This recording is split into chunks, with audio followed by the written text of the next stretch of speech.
We are so excited about having the Terra Andina Moscato on our list this year.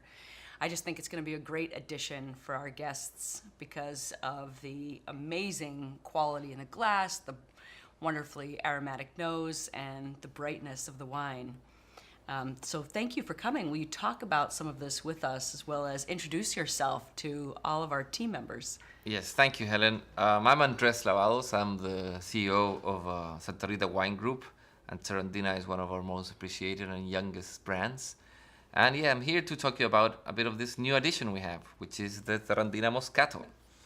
This Moscato you see here was actually was a part of a project we did together with the Palm Bay team and your team, together with us, to get a Moscato that was a bit different than the ones we had in the market.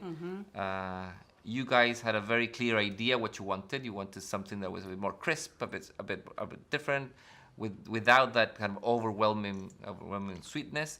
And we went all the way to Chile, to the north part of Chile, where this fantastic part that's called the Limari Valley, where they grow Moscato since ever because it's the Pisco region. And we found the right grapes to build this Moscato in the style we wanted. And let me stop you right there. So just for everybody who's listening, the Limari is an area in Chile that is in the north, and it's famous for growing cool varietals, or varietals that really need the cool influence of the weather in order to maintain their freshness. Exactly. And then for anybody else who hasn't had a Pisco Sour before, that is a spirit that is known in Chile, and it is a grape base of which a lot of that comes from Moscato. Exactly. Most of the best piscos will be Moscato based.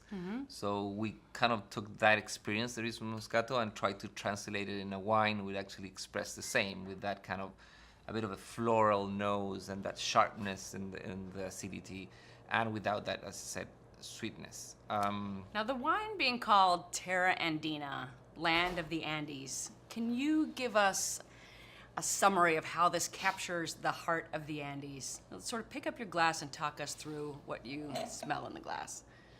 Yeah, well, I was saying the Limari Valley there is a valley with a very sharp river between. So the winds come in. So it's actually in the foothills of the Andes, and the winds come in every night and cools the region off. This is one of the places of the earth that's got more clear skies. There's a lot of observatories there. So you have a lot of sun radiation, but at the end you have this coolness in the night, and that expresses here. For example, in the nose, you don't get that overwhelming kind of too sweet nose. You get those flowers. You can feel that those like desert flowers that grow only when it rains. I think that's right, and you get a lot of that bright citrus. Exactly, you get a bit of citrus feeling. Some tropical citrus as well. Totally. And that's because of the coolness of nights that actually kind of gives a bit of a brightness, and that kind of that grows the acidity up and shows up, and then makes a wine that is, as I said, a very bright wine and a very, very easy and food-friendly wine. And this wine is very versatile.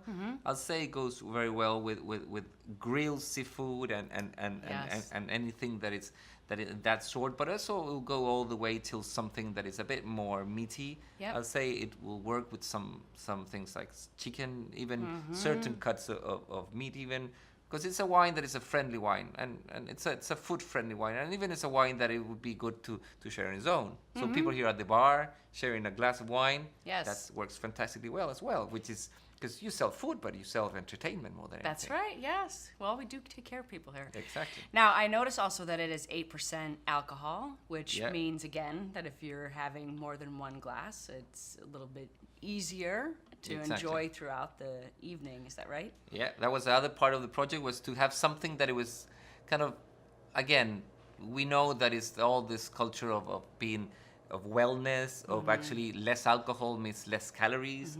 So we try to achieve something. So by picking up the grapes a bit earlier, we can achieve that nice balance between acidity, less sugar, and low alcohol. And I believe this wine is a perfect example of that kind of like very well balanced wine in that sense. And we're very happy with the results on that.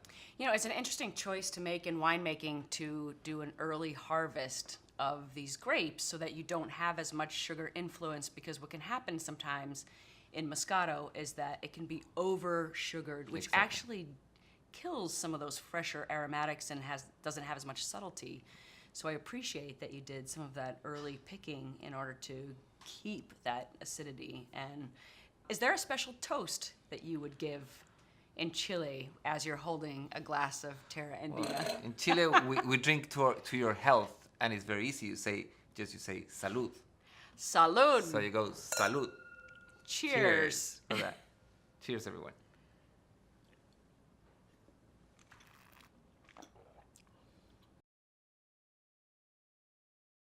Moscato is a natural complement with seafood. And I know that everybody knows this because our guests simply love it. They love this varietal. Now they're actually going to have a chance to taste something that we developed in partnership with Terra Andina just for us. So this one, the Terra Andina Moscato, is exclusively at Mitchell's Fish Market. So not only do they have a chance to order it by the glass and by the bottle, but of course it will also be the wine that is the backbone of our really amazing cellar, our white Moscato Sangria. And I just think it's going to be perfect. So just to reinforce what you have in the glass, it is great, fresh, vibrant aromatics, and it is a very aromatic wine. You also get a lot of that citrus, so you know it has the acidity to stand up to anything we're doing from a seafood standpoint. Cheers and enjoy.